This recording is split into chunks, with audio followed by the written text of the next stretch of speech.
Good morning, everyone. It's Robert Allen here from Robert Allen Art Studio in Paul Gray in Orangeville. Today is Tuesday, November the 7th, I believe. It's just about 10 o'clock. So for the next 10 to 15 minutes, I'm going to spend painting one of my 10-minute paintings. This week is landscapes themes.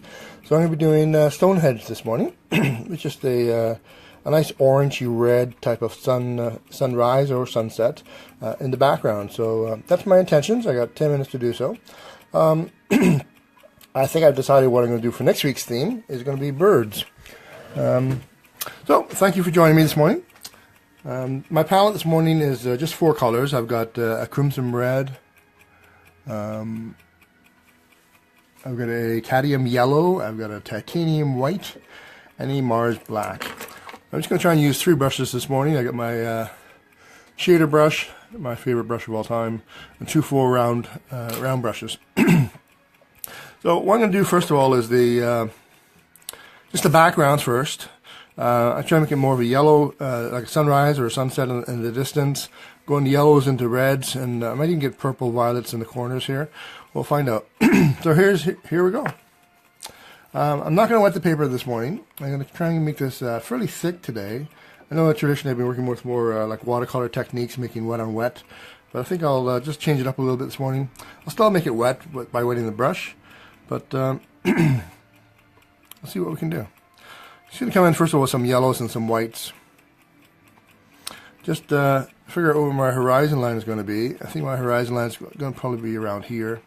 So I'm just going to start some yellows and whites in the middle here to give the illusion of a sunrise.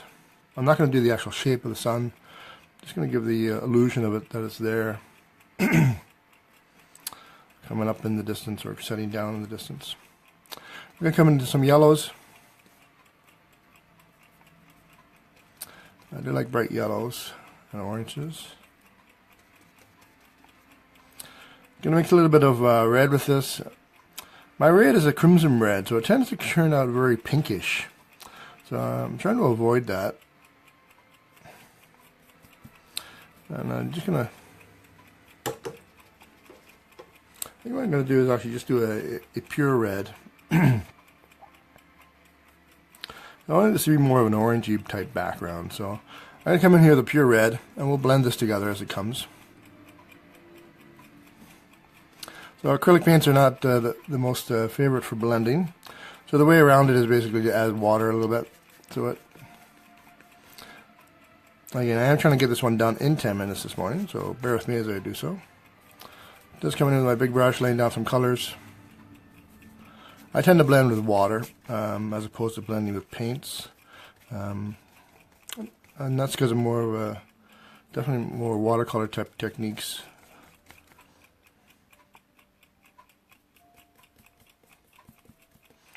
Do some orange here. I'm trying to get this. I had some black in my brush earlier. I try not to muddy it up too much.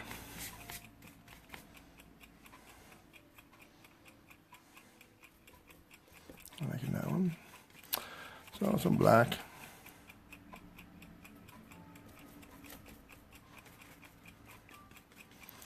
Again, this is fairly wet. It's intentionally I want it to be wet because I want to do some blending. Come back in with some yellows in this middle section. Hopefully the yellow and red will blend into an orange when I start blending it more. So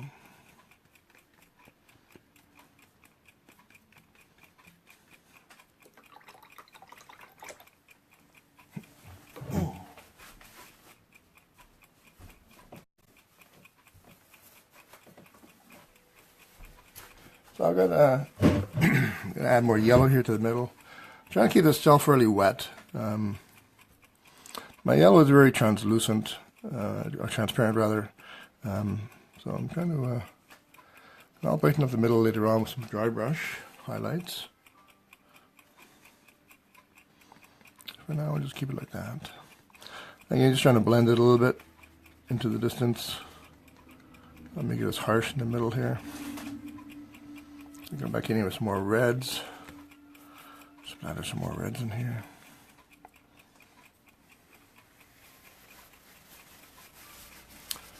I'm going to come in with the paper towel, And just dab out a few areas.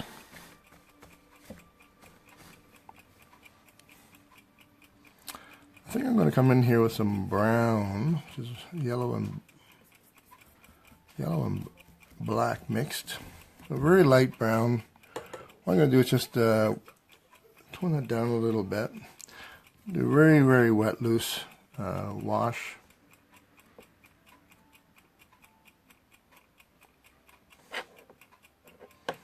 What I'm going to do is just do some black up here, some browns.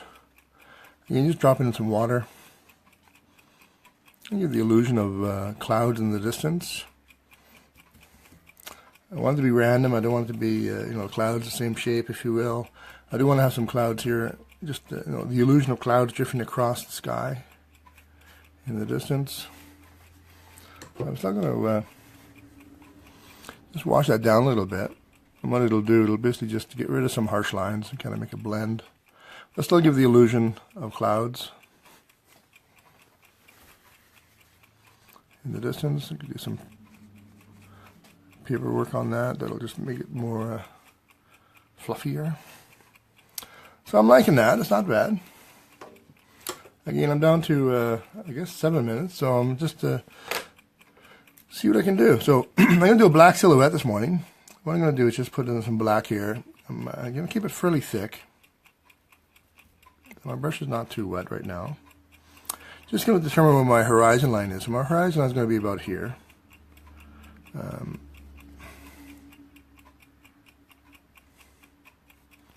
Let's do a black silhouette. Very simple silhouette. I want my brush down a little bit. People that know me. I like loose, so I'm going to keep this really thick in the bottom here. I'm mixing a little bit of orange into this later, and what it'll do, it'll give it the reflection of the sky, just so there is the tones of the sky in the ground, if you will, even if I'm doing a silhouette of the sun. The reason it's a silhouette would be that the sun's shining on it, so you don't see any color on this side of the elements. So just black in the bottom here, very simple. I may add some orangey tones to this later on, and I'm just going to drop in some of the Stonehenge stones and see what happens here. So I'm just going to block in some stones.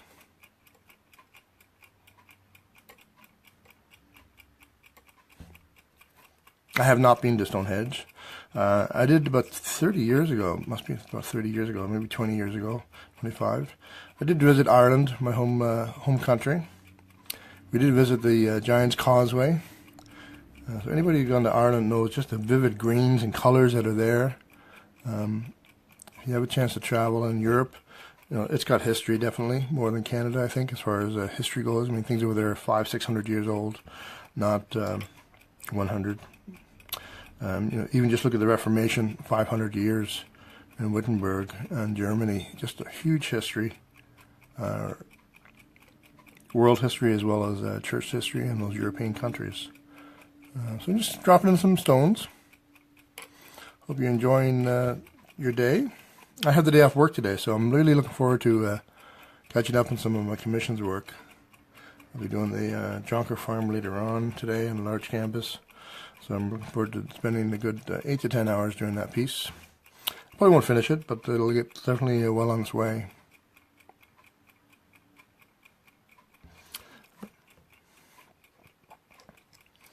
Let's see what we can do. Let's put another stone over here. Again, I'm just trying to do the positive and negative offsets here of the impressions of stones against the orangey sky. I think it's I love oranges and reds in general. Again, this is may seem simple, but I'm trying to get it down in 10 minutes. That's what makes it a challenging piece and challenging landscapes. I know birds will be challenging to do in 10 minutes, so we'll have to focus on the birds and the feathers a little bit. But I'm really looking forward to doing that as well. There is a couple of stones in Stonehenge that go across 3 or 4 pillars, so I'm just going to try and block that in now. I'll try and do some of these other stones in the middle here. There was one place in Ireland that we were at. We visited, my wife and I, and you know, the degree of engineering that went into building these monuments and stoneworks is just amazing. And people did have knowledge of the stars and the solar systems in that sense of what constellations were going around. They used it to measure the equinox of the sun coming up, late December, certain times of the year. So hopefully it's looking like Stonehenge. I'd love to hear your comments and thoughts on this when it's while I'm working on it. I don't have my I can't see my comments on my phone when I'm working, so I apologize. I won't be able to respond immediately. But if you have any questions, I'd be more than glad to answer them offline. Put comments in the. This reminds me a little bit. That guy reminds me a little bit of Easter Island. Another unexplainable mystery of the world, but nothing's a mystery to God.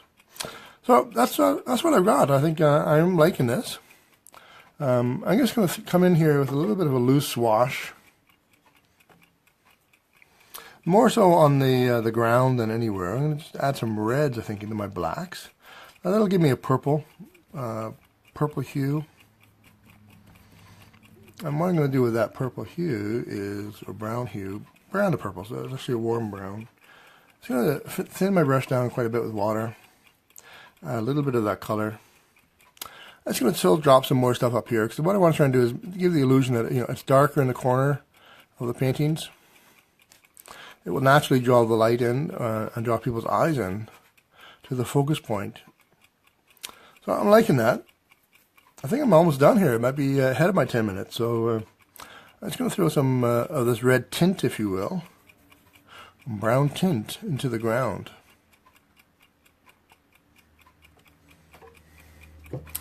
So I think that's it for my Stonehenge. I might just drop a couple of yellows in. Again, I've done this all with my big shader brush, my favorite brush of all time. I'm going to come in here with just my full round brush, add some more yellow to my brush. Still a little bit of red in my brush, not worried about it that much. Again, this yellow is transparent, very thin paint. It's not a primary yellow. And next time when I get my palette for the birds especially, I'll be doing true primary colors. I think not crimson, not cadmiums, but just true primary colors. We'll see how that goes. I'm going to put some more yellow in here, I think. Looks like a little bit of a white down here. I'm just going to wash in some yellows. Try not to get my blacks. I'm going to do some white and yellow. The white will make it thicker, which is okay.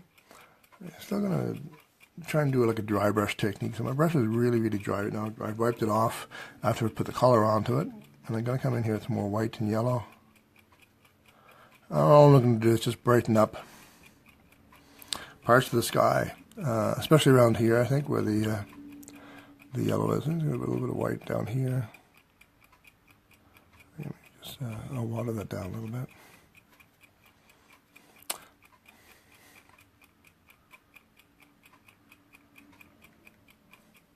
That's what I didn't want happening.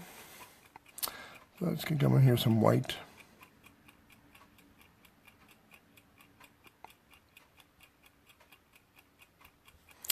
So I think we'll leave it at that before I wreck it.